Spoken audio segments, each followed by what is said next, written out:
ओंकारं बिंदु संयुक्तं नित्यं ध्यायन्ति योगिनः कामं मोक्षदं चैव ओंकाराय नमो नमः। अविरल शब्द गणो ब्रह्मेत सकल भूतल मल कलंका मुनिर्विपासे तीर्था सरस्वती हरितोन्दुरता अज्ञानतिमिरान्धनां ज्ञानाञ्जनशलाकया चक्षुरं जनितं येन तस्मै श्रीगुरुवे नमः। परम्पराचा गुरवे नमः। मंगलम भगवान वीरो मंगलम गौतमो गणी मंगलम कुंद कुंदार्यो जयेन्द्रमस्तु मंगलम। नमः शनैश्वराय स्वानुभूत्या चकाशते चित्स्वभावाय भावाय सर्वभावान्तरचते।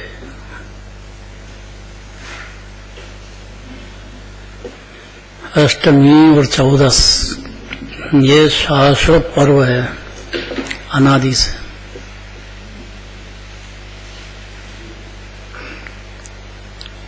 क्योंकि अष्टमी में 8वां गुण स्थान मेरी पर्याय में प्रकट हो, उसकी भावना भाते हैं और उसके लिए अपनी शुद्धात्मा में तेजी से अंतर्मुख होने का प्रयास करते हैं। जो अष्टमी समझते हैं वो 14 का मंगल दिन आज 14वां गुण स्थान पार होकर और सिद्ध दशा मेरे प्रकट हो, ऐसी भावना भाते हैं। इसलिए इसको छोटा पर्व नहीं समझना। अष्टमी और 14 जब तक अपने पर्याय में 8वां गुण स्थान प्रकट नहीं हो जाए तब तक तो बुद्धिपूर्वक करेंगे ही, लेकिन अबुद्धिपूर्वक भी 14 की भावना 14वां गुण स्थान प्राप्त होकर के अनंत दशा प्रकट हो जाए और सिद्ध दशा प्रकट हो जाए।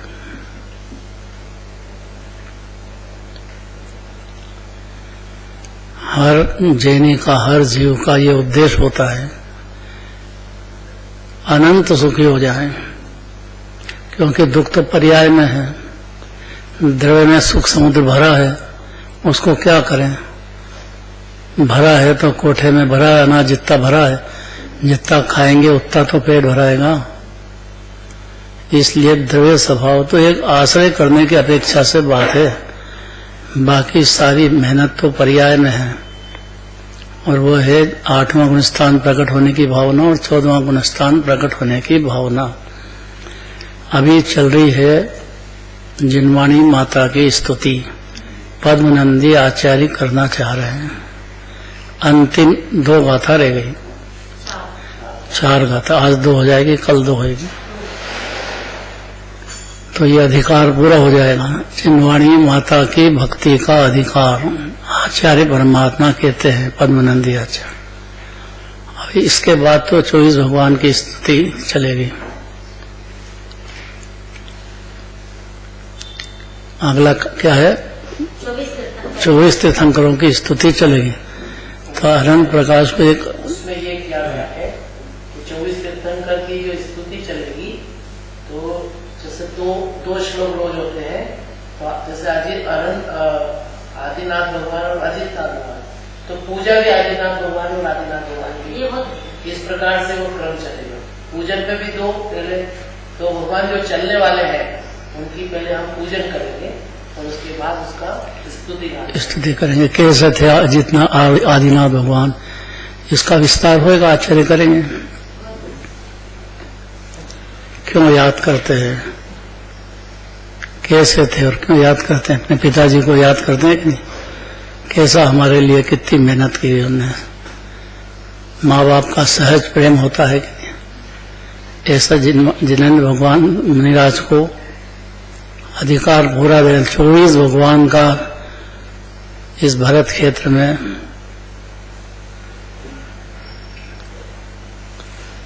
और ऐरावत क्षेत्र में भी, दोनों जगह यही भगवान होंगे। वैदिक क्षेत्र के भगवान किस तीर्थंकर है, भगवान तो सब एक ही है, पर वहां उनका उपकार वर्तता है अभी, इसलिए उनको याद करते हैं। उपकार ये है कि कई जीव मोक्ष चले गए हैं और आगे जाते रहेंगे। रत्नत्रय की प्राप्ति इनके उपदेश से ही होती है। अपनी आत्मा को अनादि अनंत मानना, गुणों की खान मानना, अपनी आत्मा को अनंत गुणों का निधान राग होते हुए भी मान जाना, और अपनी आत्मा में चारित्र पूर्ण होने पर राग देश पूरे ही खत्म हो जाएंगे। तो चारित्र की आराधना होना, एक समय में मिथ्या दर्शन ज्ञान चारित्र चला जाएगा। अगर सच्ची आराधना 24 भगवान की होगी तो, एक भी भगवान की होगी तो मिथ्या दर्शन ज्ञान चारित्र रहेगा नहीं। अनादि से चल रहा और एक क्षण में जाएगा। अब देखो जिनवाणी माता का तेज कैसा है। सूर्य में चंद्रमा का क्या तेज होएगा, क्या दिखे उसमें। पहले गाथा पढ़ो।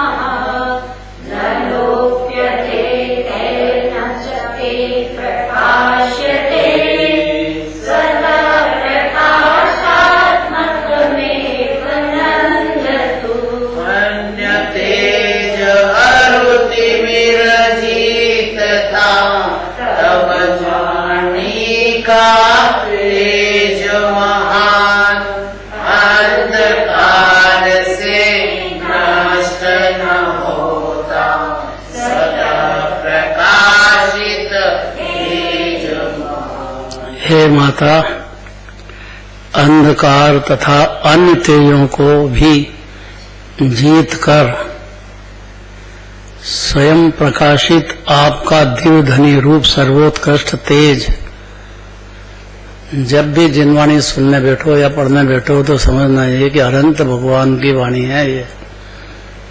इसलिए गंभीरता आ जाना चाहिए। एकदम जल्दी पढ़ना नहीं, एक शब्द भी छोड़ना नहीं, उसमें अपना प्रयोजन है। इसलिए पद्मनंदी आचार्य कहना चाहते हैं कि कैसा तेज है जिनवाणी का। देखो हे माता, अंधकार तथा अन्य तेजों को दोनों ले लिया, जीत कर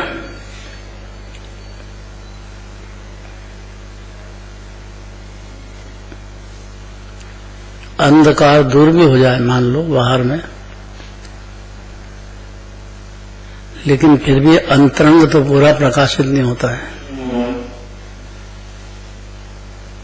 14 गुण स्थान क्या होते हैं, जीव की शक्तियां क्या है, उसके अनंत गुण क्या है, उसकी पर्याय का क्या ताकत है, हर गुण की हर पर्याय की कैसी छवि है, जोरदार ताकतवंत।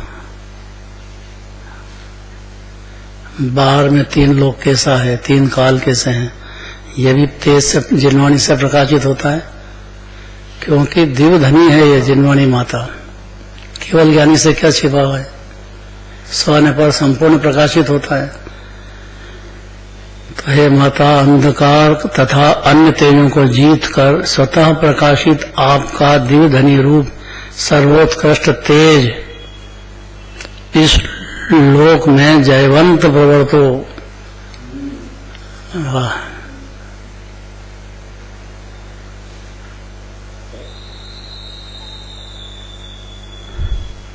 थोड़ा भी समझदार होगा, थोड़ा भी विचार करेगा तो तेज दिखने लग जाएगा उसको जिनवाणी का। ये तो कभी सुना ही नहीं था अनादिकाल से। अपन तो प्राप्त पर्याय में तन्मय हो गए थे। इसकी तो स्थिति थोड़ी सी देर की है, देह कितनी देर टिकेगा। राग देश तो देह तो थोड़ी देर टिके भी, पर राग देश तो एक समय का है।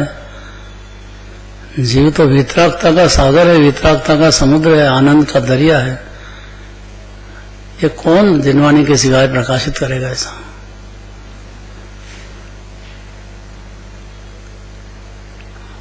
न किसी दूसरे तेज से प्रकाशित होता है ये, किंतु स्वयं प्रकाश स्वरूप ही है। 11 और 14 पुराण, कोई से भी शास्त्र पढ़ो, कहीं से भी पढ़ो, किधर से भी पढ़ो, 777 नंबर का श्लोक भी जो है है 777 नंबर का श्लोक जो है हाँ वो भी इसी बात के लिए कहता है सदभाव हाँ करेंगे ना, वो भी आएगा।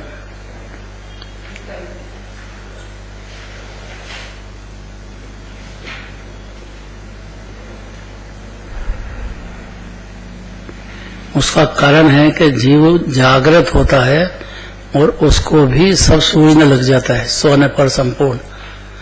परोक्ष ज्ञान तो चौथे गुण स्थान में है, पांचवें में है, मुनिराज को है, प्रत्यक्ष केवली को है। केवली की वाणी है ये दिनवाणी माता,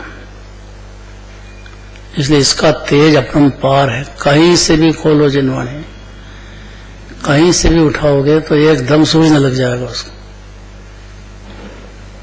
जहां देह अपनी नहीं तहां न अपना कोई, तो ये मानता ही रहा देह के पीछे मेरा है मेरा है मेरा है।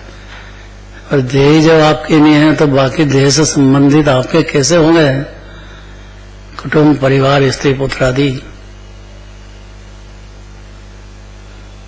और ये तेज अंधकार अनादिकाल का एक क्षण में जिनवाणी से क्षण भर निज रस को पी चेतन आत्मा उपादेय है, आत्मा ज्ञान सूर्य है, उसके एक समय की पर्याय की ताकत भी अपरंपार है सब पर प्रकाशने की। ऐसी जिनवाणी पढ़ते से ही जीव का ज्ञान नेत्र खुलता है। मिथ्या दर्शन, मिथ्या ज्ञान, मिथ्या चारित्र अनादिकाल का एक क्षण में नष्ट होता है।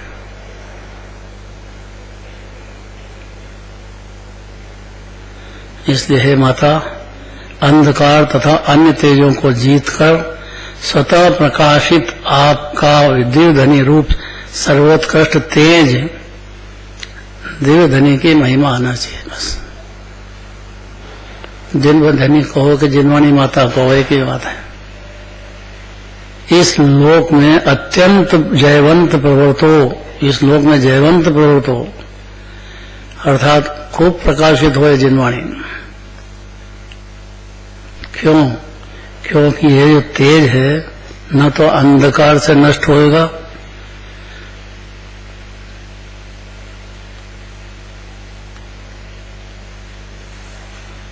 जिनवाणी पढ़ के सम्यक ज्ञान पैदा हुआ जीव को तो कहीं भी रहो चार गति में, लेकिन उसका अंतर का प्रकाश बंद नहीं होता है। पर को पर में स्व को स्व यथार्थ उसको सूझने लग जाता है, तो कैसा भी बाहर का अंधकार हो उससे कोई फर्क नहीं पड़ता है, और दूसरे तेज से प्रकाशित होता है। ये बहुत बड़ी बात है। स्वतः खाली जीव ने करा क्या कि अपने ज्ञान में जिनवाणी की विनय करके हुए और अपने ज्ञान में बारंबार इसका चिंतन अभ्यास किया। पर वो करेगा ना जिसको जिनवाणी सुहाती है या ये लगती है कि तो मेरी बात है, मेरे गुणों की बात बता रहा है, मेरे आत्मा की बात है, मेरे इच्छा पर्याय की बात है, किसी दूसरे की बात नहीं चल रही है। ऐसा तेज होने से प्रकाशमान होता है ही है, ऐसी जिनवाणी माता है। ऐसा तेज, इसका तेज अपरंपार है।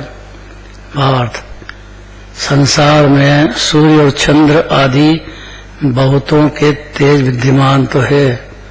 सूर्यमान, सूर्य हो थोड़ा अंधकार दूर है, चंद्रमा है तो शीतलता होती है उसकी, अंधकार उससे भी दूर होता है। लेकिन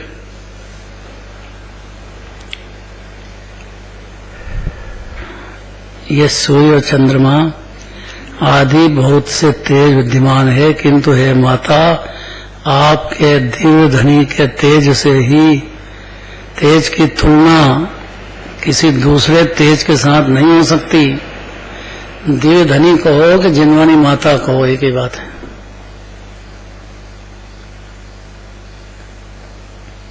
कैसा 12 सभा में सुनते हैं, कैसे झूमते हैं जीव, कितने सिद्ध हो गए, अनंत अनंत सिद्ध हो गए, अनादिकाल से होते रहेंगे एकमात्र जिनवाणी के तेज से।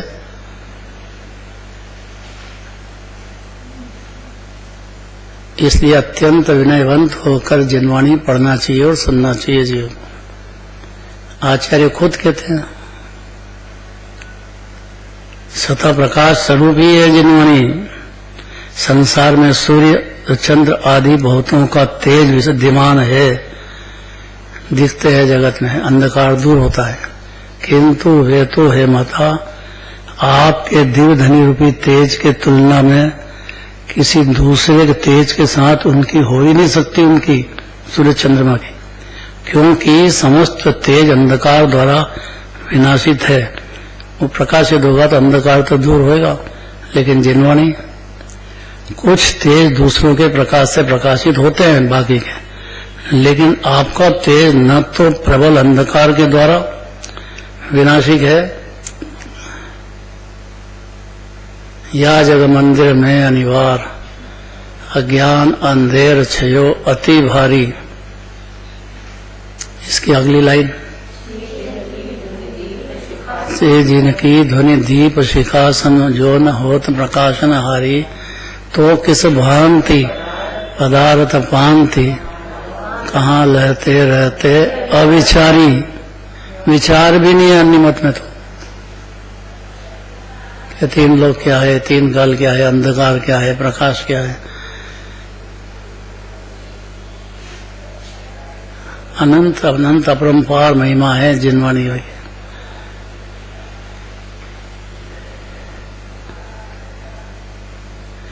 क्योंकि समस्त तेज अंधकार के द्वारा विनाशिक है, कुछ तेज दूसरे के प्रकाश से प्रकाशित होते हैं, इतना तो है, लेकिन आपका तेज न तो प्रबल अंधकार के द्वारा विनाशिक है, कितना ही गहरा अंधकार हो बाहर में, लेकिन जिनवाणी का तेज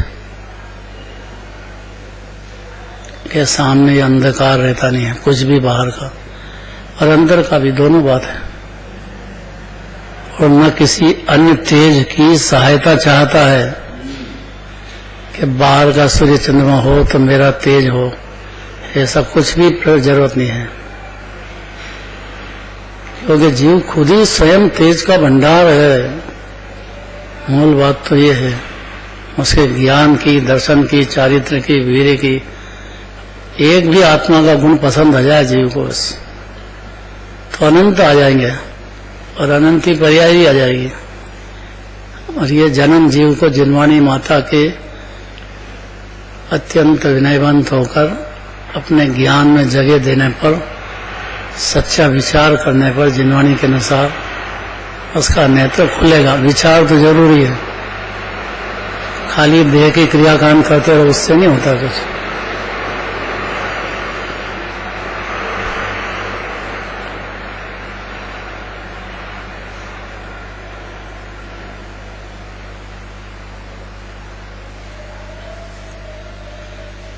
अपितु स्वतः प्रकाशमान है, इसलिए है सरस्वती, हे जिनवाणी माता, आपका तेज सदा इस लोक में जयवंत रहो। अनंत जीव तर गए हैं, मिथ्यात एक समय में खत्म होता है जीव का, और चारित्र की पर्याय में भी 2, 4, 10 भाव में पार हो जाता है बेचारा। चारित्र में बहुत पुरुषार्थ है, श्रद्धा में भी बहुत पुरुषार्थ है। एक मात्र जिनवाणी है, बाकी 4 गति भटकते रहो, भटक रही बेचारा। कौन पूछता है जन्म हुआ मर गया कहाँ गया, कौन पूछ रहा है कहाँ गया, किसको परवाह है।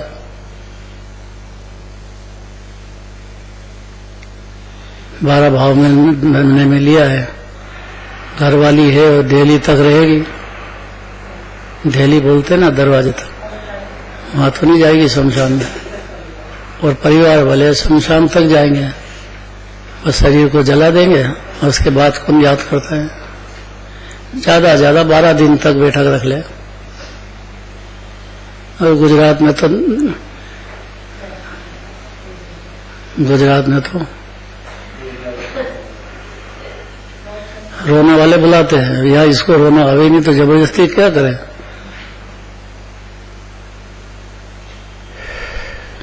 कोई को परवाह नहीं है उसकी, पिता को पुत्र की, पुत्र को पिता की, घरवाली की, किसी को किसी की परवाह नहीं। ये जीव मोह में ठगाते ही चला गया अनादिकाल से। इस अंधकार को जिनवाणी सम्यक दर्शन होते से ही दूर कर देगी कि मेरा है, मैं करता हूं। और चारित्र की पर्याय में विशेष स्थिरता से केवल ज्ञान प्रकट करके और मोक्ष चला जाएगा। अनंत चले गए हैं।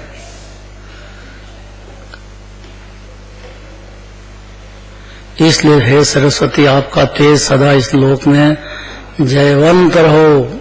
क्या बढ़िया आचार्य कहते हैं। देखो अंतिम गाथाएं हैं 4, इसमें 2 आज है, 2 कल है। दूसरी गाथा, जिनवाणी की कृपा से सबकी प्राप्ति होती है। सब क्या, बाहर की लक्ष्मी, चक्रवर्ती पद, इंद्र पद, ये सब वृंदावन में मिलता है। ये जो जीव बाहर छटपटाट करता है कि मेरे पास हो, वो सब बाहर का चक्रवर्ती बन गए। भरत चक्रवर्ती, शेखंड का राज मिल गया कि नहीं? तो कैसे मिल गया? जिनवाणी के प्रसाद से जो पुण्य भाव हो गया, उससे जो बंद हो गया, उससे चक्रवर्ती इंद्र हो गए। ये तो बाहर की बात है। लेकिन भरत चक्रवर्ती को परवाह नहीं थी कुछ भी। वो तो अभागा भरत कह करके जिनवाणी सुनने के लिए लालायित थे।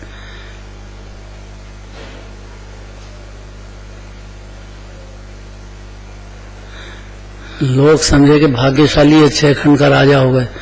वो कहे मैं अभागा हूं, मेरे को इतनी देर जिनवाणी दूर रह गई मेरे से। वो मन थोड़ी लग रहा था उनका। कोई भी जीव को कोई बाहर के पदार्थों में कहां से मन लगे? बाहर के पदों में सम्यक दृष्टि हो तो।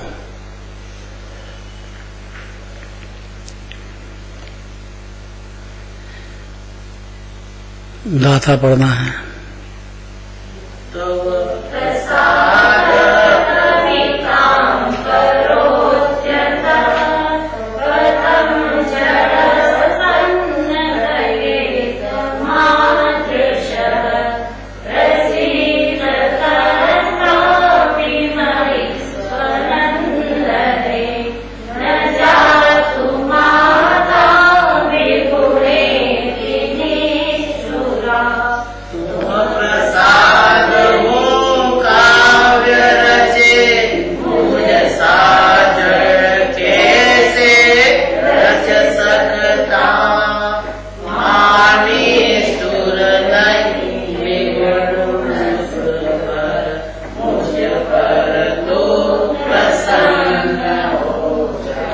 गजब में गजब की बात कही है।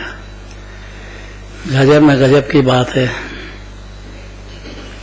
क्या विनयवंत आचार्य परमात्मा पद्मानंदी आचार्य। हे सरस्वती माता, तेरा प्रसाद ही कविता करने वाला है।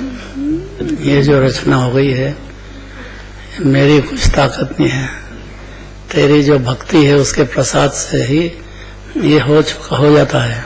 इसलिए मेरे अंधकर्ता के समान वज्र मूर्ख बहुत गलत बात है। भावलिंगी संत कह रहे हैं जंगलवासी, 3 कषाय का अभाव हो गया, फिर भी अपनी परिणति की जड़ता मने राग देश देख करके मूर्ख कहते हैं अपने को, जड़ता कह रहे हैं। कौन? चौथे 5वें गुणस्थान वाले की तो क्या दशा है। अब पहले गुणस्थान वाला तो बहुत कमाया, बहुत बड़ा कर लिया, तो बड़ा समझदार समझ रहा है। मूर्खता में पूरा टाइम जा रहा है उसका, मनुष्य बढ़िया है, इतना नहीं समझ पाता है बेचारा। मूर्ख भी और पागल भी होता। मूर्ख में सब आ गया है। अज्ञान अंधकार में ऐसा भी कहा तो है, मत वाला है। क्योंकि मूर्खता की भी खबर नहीं है।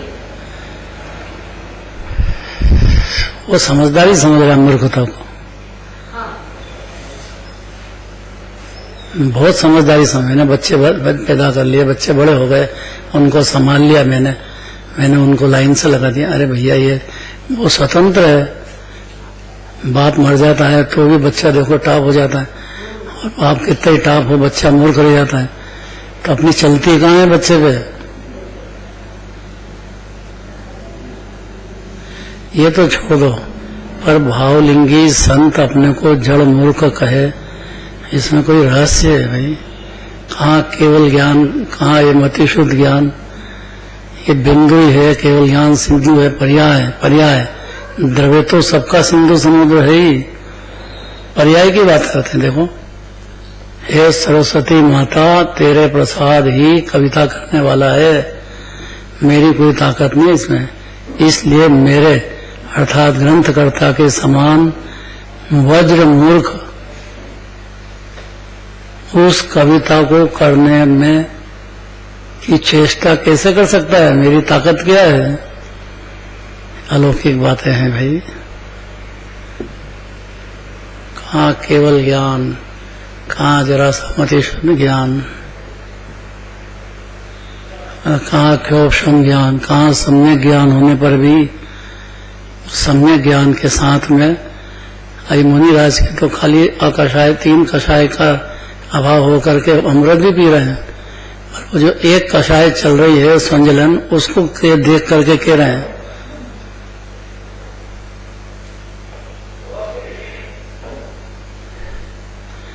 जिनवाणी माता की महिमा कहते हैं। देखो,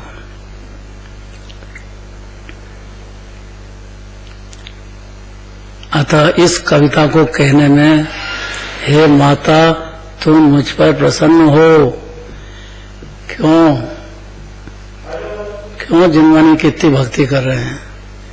क्योंकि यदि अपना पुत्र निर्गुणी हो तो भी माता कभी कठोर नहीं होती। आप कठोर मत बनो, मेरे निर्गुण बहुत है, मेरी परिणति में भी तो संजलन कषाय चल रही है, क्रोध मान माया लोभ। भावलिंगी संत कह रहे हैं, लेकिन जिस पे माता की कृपा हो,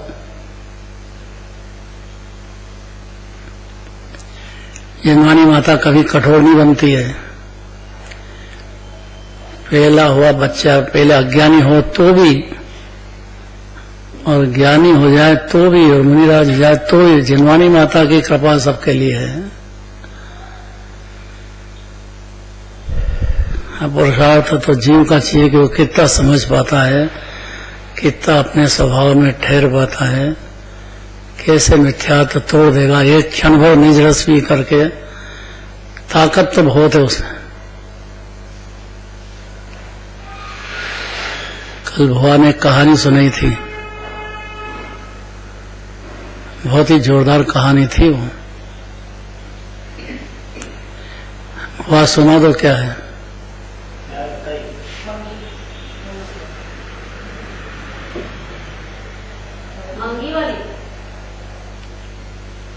हाँ, जो कल सुनी थी उसमें रहस्य बहुत है। थोड़ी देर रेस्ट हो जाएगा, इधर सोचेंगे।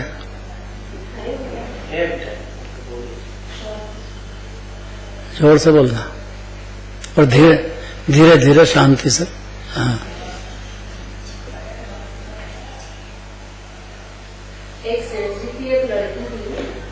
ठहर जा, माइक पे बोलो और बिल्कुल धीरे धीरे बोलना, जल्दी मत करना।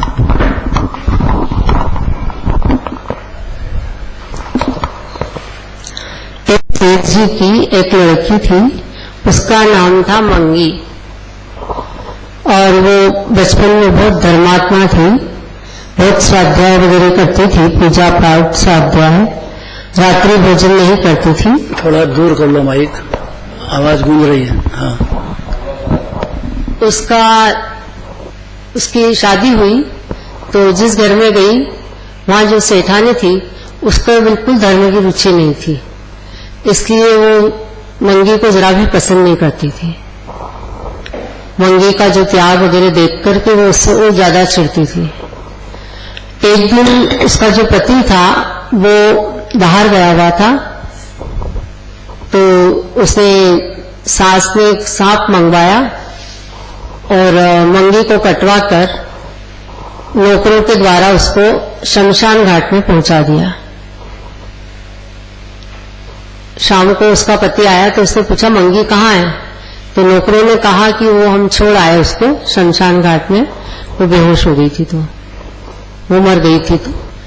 तो फिर वो वहां गया, वो सेना में काम करता था, हाथ में उसकी तलवार थी, वो लेके ही वो वहां पहुंचा तो वहां देखा उसने मंगी सोई हुई थी। तो उसने चारों तरफ देखा तो वहां पे एक मुनिराज दिखाई थी और मुनिराज ध्यान कर रहे थे।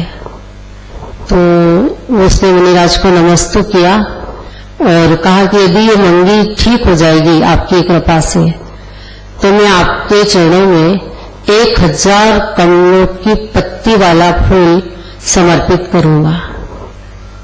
और इतने में उसने देखा कि मुनिराज रिद्धिधारी थे, उनसे टच होकर के जो हवा आई उससे मंगी ठीक हो गई, जैसे सो के उठी हो। तो उन्होंने बहुत प्रसन्न हो गए, वो हो गया वो उनका पति, और उसने कहा कि मैं वो फूल लेके आता हूं, तब तक तुम मुनिराजों के चरणों में बैठो। वो तो चला गया। इधर क्या हुआ कि 7 भाई थे, उनके पिताजी की शांत हो गई तो वो चोरी करने लगे थे। तो वो उसी जंगल में आए हुए थे, वहां पे एक झाड़ के पीछे वो सब बैठे थे। तो उसमें से एक भाई ने बोला कि यदि अपन पकड़े गए तो साथ में चले जाएंगे तो अपने कुल का नाश हो जाएगा। इसलिए जो छोटा है सुरेंद्र दत्त, उससे कहा कि तुम यहीं बैठो, हम जो धन कमा के लाएंगे उसके 7 हिस्से करेंगे और अपन सब बांट लेंगे। तो उसने कहा ठीक है। वो वहां बैठा था तो बैठे बैठे वो ये दृश्य देख रहा था कि उसके पति को पत्नी से कितना प्रेम है। उसने सोचा कि ये तलाश करो कि पत्नी को पति से कितना है। तो वहां से वो जब लेने के लिए गया हुआ था, फूल लेने के लिए, उस समय वो बाहर निकला सुरेंद्र दत्त, और उसने आकर के वहां देखा तो मंगी के तरफ देख के वो हंसा, तो मंगी भी हंसी। और मंगी ने उससे कहा कि वो बहुत सुंदर था, तो उस पर मुग्ध हो गई और उसने कहा तुम मेरे साथ शादी कर लो। तो उसने कहा कि तुम्हारा पति तो तलवार चलाना जानता है, वो मेरे को मार डालेगा। तो बोले आप उसकी चिंता मत करो, मैं सब कुछ कर लूंगी। और वो उसका पति इतने में आता हुआ दिखाई दिया तो सुरेंद्र दत्त तो वापस झाड़ियों में छिप गया। और उसने आके जैसे मुनिराज के चरणों में कमल चढ़ाया तो मंगी ने उस तलवार से उसके ऊपर गर्दन पे लगा दी पीछे। तो सुरेंद्र दत्त ने झाड़ी में से निकल के तुरंत तलवार छीन ली और नीचे पटक दी और वापस छिप गया। तो उसका जो पति था उसने वो देखा नहीं कुछ भी, तो वो समझा रहे मंगी तुम डर क्यों रही हो, अभी घर चलते हैं, और वो उसको लेकर के घर चला गया। पर सुरेंद्र दत्त ने जब ये दृश्य देखा तो उसको लगा ये कैसा संसार है, वो एक दूसरे को चाहता है, दूसरा तीसरे को चाहता है, सब स्वार्थ के, कोई किसी का नहीं है। ऐसा विचार करके वो वहां पर बैठा था। तो वो छोटे भाई आए और बोले कि तू उदास क्यों है? तो बोले कि नहीं मेरे को कुछ नहीं चाहिए। तो बोले अरे हम जो लाए माल उसके हिस्से करते हैं, तेरे को देंगे। बोले नहीं मुझे एक बूंद भी नहीं चाहिए। बोले क्या हो क्या गया तुझे, बता तो सही सच सच। तो उसने बताया जो दृश्य देखा था उसे वर्णन किया। वो सुनकर के और बोले अब तो मैं मुनि दीक्षा धारण करूंगा, अपना आत्म कल्याण करूंगा। तो 6 ने कहा कि जब तू पाप करते थे तो सब साथ थे, अब धर्म करने चला तो अकेला, हम भी चलेंगे तेरे साथ। और सातों ही जाकर के मुनिराज से जन दीक्षा धारण कर ली। फिर मैं सोचा कि मौत से अलग अलग दिशाओं में चल रहे। तो दत्त उसी गांव में आया जहां मंगी रहती थी और वहां उनके प्रवचन हुए। तो मंगी और उसका पति भी नहीं सुन रहा था प्रवचन। तो प्रवचन पूरा हुआ तो एक ने प्रश्न पूछा कि आपने इतनी छोटी उम्र में दीक्षा क्यों धारण कर ली, आपके वैराग्य का कारण क्या रहा? तो उसे जब वो पूरी घटना बताई वो सुन रहे थे मंगी और उसका पति। तो इन दोनों ने जैसे ही सुना तो उसने पति ने पूछा मंगी से कि सच है क्या?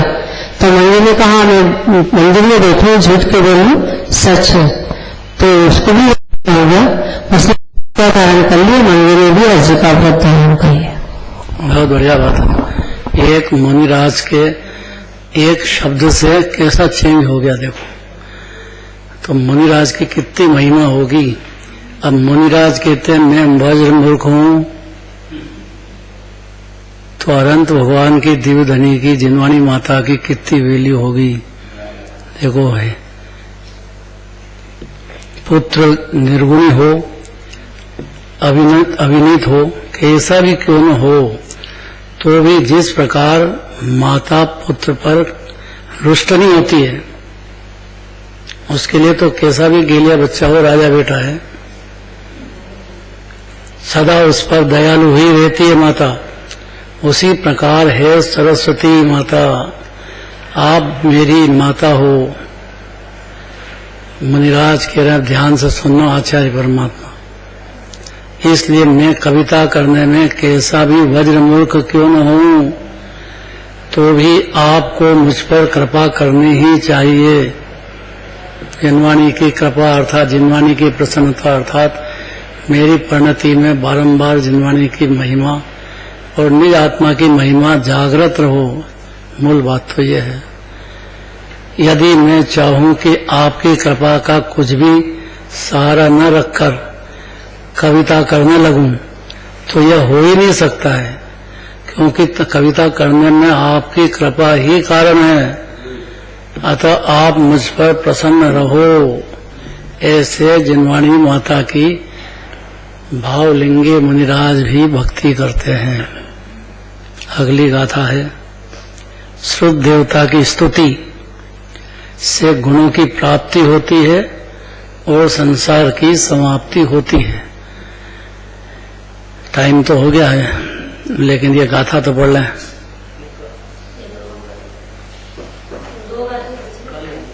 कल हो गया, चलो ठीक है।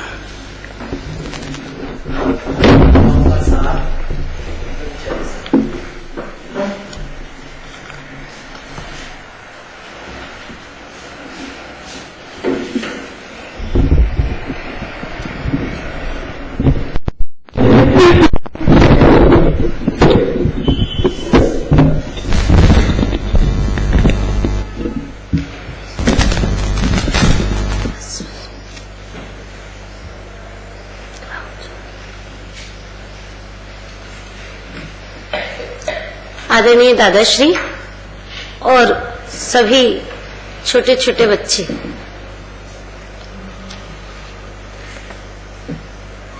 अभी हमने पूज्य गुरुदेव श्री को अत्यंत प्रिय ग्रंथ, जिसको गुरुदेव श्री कहते थे वन शास्त्र, ऐसे पद्मनंदी पंचविंशतिका का सरस्वती स्तवन अधिकार में 803 नंबर का छंद सुना। अति गंभीर, सुंदर और स्पष्ट विवेचन हमने सुना, जिसमें कि बेजोड़, अद्वितीय, अद्भुत, आश्चर्यकारी तेज कैसा होता है ये बताया गया। और आज बहुत मंगल दिन है, चतुर्दशी का दिन है, और अष्टमी और चतुर्दशी ये दोनों पर्व हैं। अष्टमी 8वां गुणस्थान प्रकट हो, निज में स्थिरता की भावना के लिए है, और चतुर्दशी का अर्थ है 14 ही गुणस्थान को पार करके मेरी परिणति में सिद्ध दशा प्रकट हो, ऐसी भावना भाना। तो कहते हैं, हे जिनवाणी, आपका तेज स्वयं प्रकाशित है, अद्वितीय तेज है, और यहाँ पर सारी ही मेहनत पर्याय में है। जो भी जिनवाणी अर्थात दिव्य वाणी, दिव्य ध्वनि को अत्यंत विनम्रता पूर्वक बारंबार अभ्यास करता है, और जिसको जिनवाणी सुहाती है और लगता है कि यह तो मेरी ही बात है, और जो विचार करता है सिर्फ देह का क्रियाकांड ही नहीं, अपितु अंतर में बारंबार विचार करता है, क्योंकि जो केवल ज्ञानी की वाणी है, तो केवल ज्ञानी स्वयं ही ऐसे ज्ञान से संयुक्त है जिसमें कुछ भी छुपा हुआ नहीं है, स्व और पर संपूर्ण रूप से प्रकाशित हो रहा है, जिसको सुनकर के जीव भी जागृत हो जाता है, और जो जागृत होता है उसे भी स्व और पर भिन्न भिन्न सूझने लगते हैं। कहीं से भी खोलो जिनवाणी, उसे पता चलता है कि देह हमारा नहीं है, तो अन्य परिवार के जीव हमारा कैसे हो सकते हैं। क्षण भर निज रस को पी चेतन, मिथ्या मल को धो देता है, तो क्षण भर में ही जीव के मिथ्या दर्शन, ज्ञान, चारित्र तीनों ही नष्ट हो जाते हैं। ज्ञान नेत्र खुल जाता है। कहीं भी हो, चार गति में जीव कहीं भी हो, उसके अंतर का जो प्रकाश है वो कभी भी बंद नहीं होता है। अनंत जीव इस वाणी से, संसार से पार हो गए हैं। एक मूल बात बताई थी। क्या थी वो मूल बात? कि जीव स्वयं ही ज्ञान रूपी तेज का भंडार भरा हुआ है। एक भी गुण यदि जीव को पसंद आ जाए तो उसे अनंत गुण पसंद आ जाएंगे और आत्मा पसंद आ जाएगा। बहुत सारे विशेषण आत्मा के बताए थे। एक एक विशेषण सभी अपने मुख से उच्चारित करें।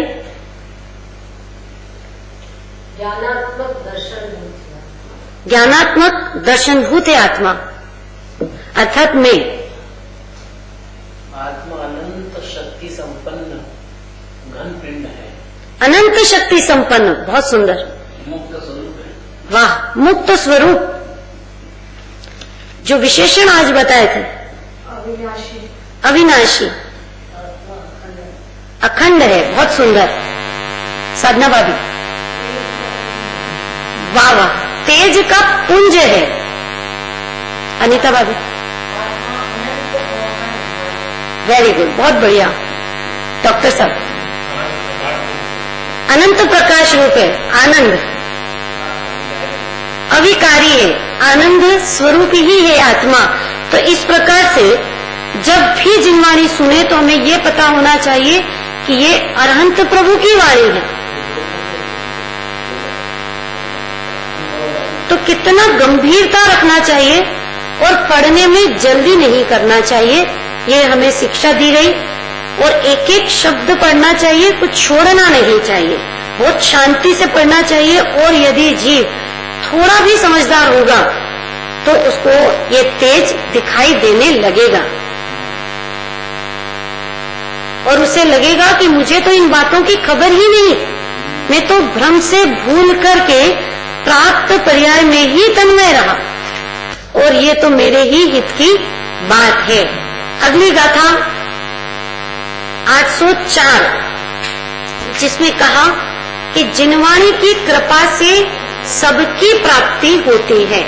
बहुत ही सुंदर यहाँ पर आचार्य ने वर्णन किया कि पुत्र यदि निर्गुणी हो, अविनीत हो, कैसा भी क्यों ना हो, तो भी जिस प्रकार माता पुत्र पर रुष्ट नहीं होती, सदा उस पर दयालु रहती है, उसको ये लगता है ये तो मेरा राजा बेटा है, उसी प्रकार हे सरस्वती आप भी मेरी माता हो।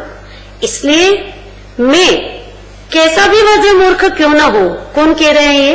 भावलिंगी दिगंबर संत आचार्य परमात्मा स्वयं अपने लिए कह रहे हैं, और जो कि 3 कषाय के अभाव रूप शांति का पान कर रहे हैं, तो वो भी ऐसा कह रहे हैं कि कैसा भी वज्र मूर्ख क्यों ना हो, तो भी आपकी कृपा मुझ पर सदा रहनी चाहिए।